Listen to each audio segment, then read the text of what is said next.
Let's talk about the ribbon spread. This is just one of those iconic card moves that looks great. It's actually very simple to do, but it looks very impressive.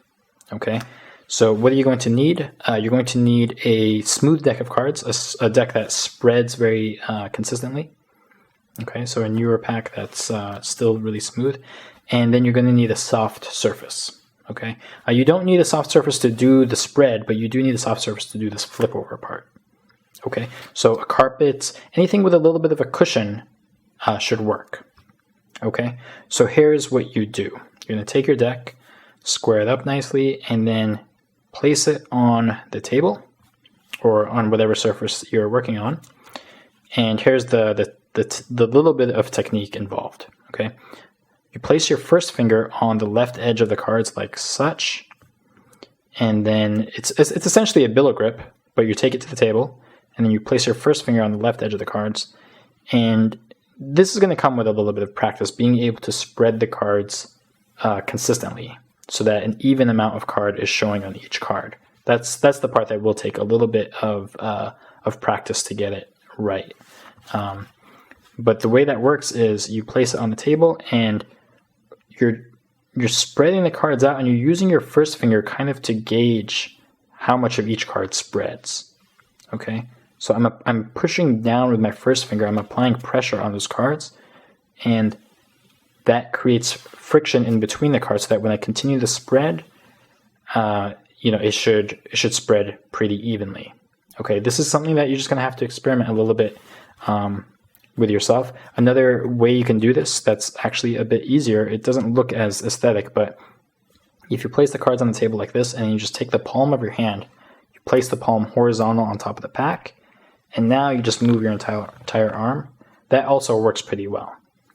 Okay, but eventually I would recommend using the first finger to kind of spread those cards out evenly.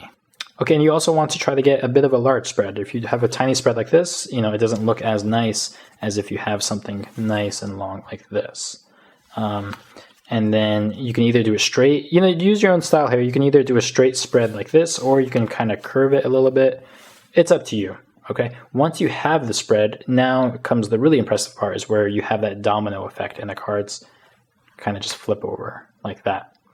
So all you're doing here is, after you have the spread, you're lifting up on the bottom of the spread, and you're just going to flip the cards over. You're just going to push, and if you push with enough force, you don't need much. It's hardly any force at all, really, but those cards will all flip. Okay, that's one way of doing it. Another way of doing it is, if you'd like, here's one thing to note. When I'm doing the spread, notice how I start with my finger, or two of my fingers, my middle and my ring finger, underneath the spread. Okay, so I don't do the spread, and then I don't struggle with trying to get underneath the spread. I start with my fingers underneath the spread, like this. Okay, now I can either do that flip over move, okay, or instead I could just use my finger to ride the spread across until they're all flipped over, and then come scoop the cards up. That's another option.